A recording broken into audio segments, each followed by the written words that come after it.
Today I'm going to give you 10 books to read in no specific order that's going to help you become a better leader. So look, every book I recommend you here has a specific purpose to it, every one of them, that has to do with leadership. But there's one book I won't say on the list today. You'll have to tweet me at Patrick Lencioni because I want to interact with you. At Patrick Lencioni, and I'll let you know what that 11th book is, but that's a bonus book. Send me the tweet, I'll let you know what it is. Having said that, let's get right into it. The first book I want to recommend is a book called I Love Capitalism by Ken Langone. Now, when you see the title, someone may say, well, I mean, is this about capitalism and politics and all this stuff? It's not. It's a story about a man who went from being a regular guy, coming up, starts working at a company, gets into the financial industry, and then all of a sudden becomes a founder of Home Depot, and they end up selling Home Depot, and he's worth around $3-4 billion from being a nobody. Ken Langone. But he explained so many challenges he faced, so many different subtle things he learned by dealing with different personalities that can absolutely help take your leadership game to a different level. So the next book I want to recommend to you is called Tribal Leadership. I recommended this book to all our executive team in our company about 9 years ago. Many of them read it. Obviously, most of them read it and they did a paper on it. But some of them read it twice. One of them read it over and over and over again to the point where 9 years later today, when I watch their agency grow, you'll hear them say things like this.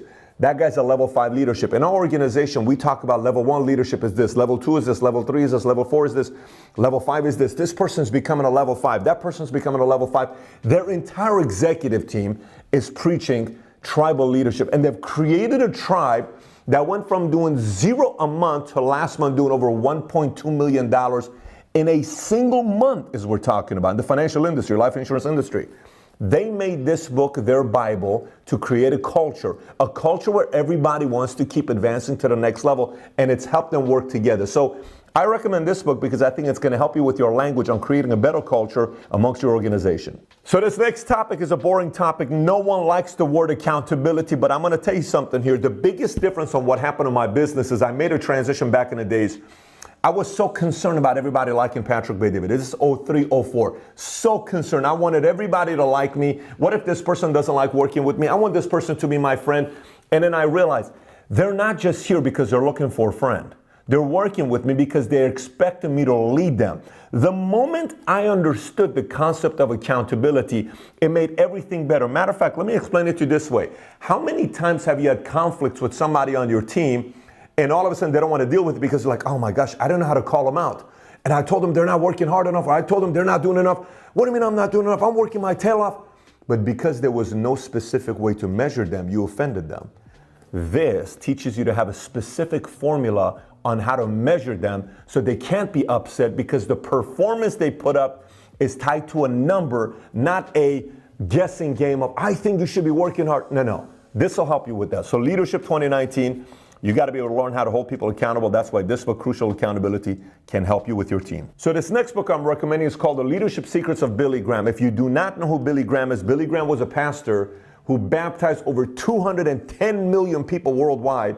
And one time he went and spoke in Korea, 1.5 million people showed up to speak. And by the way, this is not a religious thing. I recommend books by Muslims, Christians, Seventh-day Jehovah, Mormons, atheists, agnostic, doesn't matter. There's a lot to be learned from this book because of one chapter. One chapter alone can completely change your life.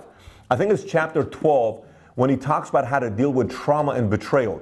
It is going to happen in business. The more you move up, you're going to experience things like that. And most people have no clue how to handle it. And it becomes such a big setback that in many cases they lose their businesses, their career. They lose a year, 2 years, 3 years, simply because they had no idea how to handle that part. Best section of the book, chapter 12. You got to buy it and read the book by Billy Graham. All right, so this next book is by Gary Keller, who is the founder of Keller Williams, the largest real estate company in America. And he talks about the things he did in his first 20 years. And then eventually he was able to get focused. And when he became focused, how quickly that became a multi-billion-dollar company. And by the way, any real estate agent that's part of Keller Williams, if you ask them, what is it like being trained by Gary Keller? What is it like in being in those small leadership meetings? What is it like when you attend their conferences? Look what every single one of them will tell you about Gary Keller and the impact he made in their lives.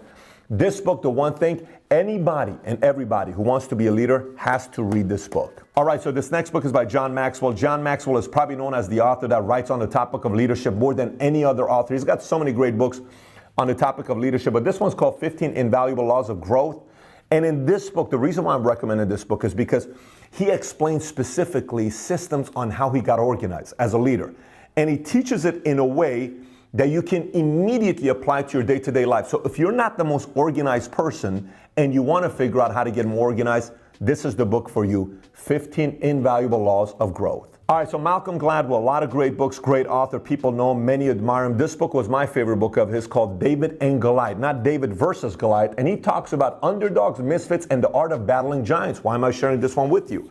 Well, in the world of business, as a leader, no matter who you are, you're going to face somebody that's going to be intimidating. You're going to say, how am I going to be able to go against this company, this competitor? Maybe you're in a company, you're trying to move up. Somebody wants that position that you want as well. You don't know how to compete against this person. How do I get that job over this person? How do I compete against this other small business that's in my community? The way he explains and tells stories, it is so inspirational, the way this guy tells stories with data, stats, linking them, like giving you perspective, where you walk away saying, oh my gosh, I can go compete with a bigger person in the marketplace. So he'll give you a lot of clarity, hope, and conviction on knowing that you, as a misfit, can compete with other giants in your industry. All right, so here we go. Next one, pretty interesting. Handling difficult people. By the way, handling difficult people. Every personality is somehow, some way difficult to another person. So you may be watching and saying, oh my gosh, that's exactly the book I need to read. You may be difficult to somebody else. I may be difficult to somebody else. But everybody pretty much in somehow, some way is difficult to another personality, right? So this one breaks down how to deal with different personalities. I'll read the back. 10 types of difficult people, cause and symptoms, fight or flight, levels of difficulty. Some of the personality, he explains, the big bully, the big mouth, the brick wall, the constant complainer, the drama queen, the know-it-all. I'm not going to give you the rest of it. I highly recommend. It's a simple book, by the way, maybe 120 pages, 130, 140 pages to be exact. You won't be able to put this book down, and it's going to help you deal with the difficult people in your life, and it's going to help you see yourself as a difficult personality and how other people have to deal with you as well. Okay, so the next book I don't have here with me because I keep it at my home office, and it's any book on Patrick Lencioni I read. But the one I'm specifically going to recommend to you to read to be a better leader in 2019 is called 5 Temptations of a CEO. I mean, first time I read it, I said every single one of these temptations I face, like one of them talks about your temptation of wanting to lower standards to be liked by everybody, and why is that something that every CEO experiences? And he goes through it in such depth where you say, I feel like this guy's talking about me. At least if you're a leader or an executive position, you're going to say, I feel like this guy's talking about me. And if not, if you're ever planning on being a CEO or a leader or an executive, this book will give you a lot of insight on what you're going to one day face as a leader. All right, so last but not least, on this list, this is the 10th one I'm giving you, but I got one additional bonus one I'll give you when you tweet me, and that is by Ryan Holiday, called Ego is the Enemy. I'm a big fan of Ryan Holiday's books. I think he's an incredible author. He's a good friend of Robert Greene, who's a good friend of mine, and he's written other books like Obstacle is the Way, Trust Me, I'm Lying. The guy's a genius marketer. Some of the things he's done in his career are so creative that everybody writes about. But this one, Ego is the Enemy, I like how he writes because he's a Stoic as well. He believes in Stoicism. So the way he explains leadership, it's almost like the philosophy of leading with binary choices where everybody has a choice to lead. So it becomes a conflict-free method of leading by you learning how to influence other people. But this book breaks down how your ego gets in the way of becoming even a better leader than you are today. At every single level that I've led, every single time I've led myself, as I've ran a $100,000 a year business, a $1 million a year business, 2, 5, 10, 20, 30, 40, $50 million a year business. And every single time, you know what's been my enemy? This has been my enemy. Every single time. It's been the ego. Ego's always been the enemy. And every time I wanted to grow, it started with this year. So highly recommend every single person go get this book as well. Ego is the Enemy by Ryan Holiday. Okay, so now I told you I had one additional bonus book to give you, but I just realized I have 2 of these copies sitting here. One's the one that sits here because this one's highlighted.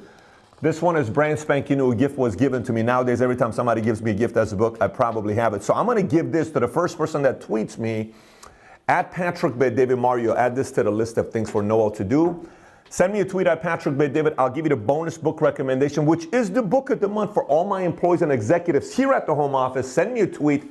I'll let you know what the book is. And by the way, if you haven't yet subscribed to Valuetainment, be sure to click on that subscribe button. And if you want to get notifications every time a video comes out, you want to be one of the first to get it, click on that alert button right next to it. Take care, everybody. Bye-bye.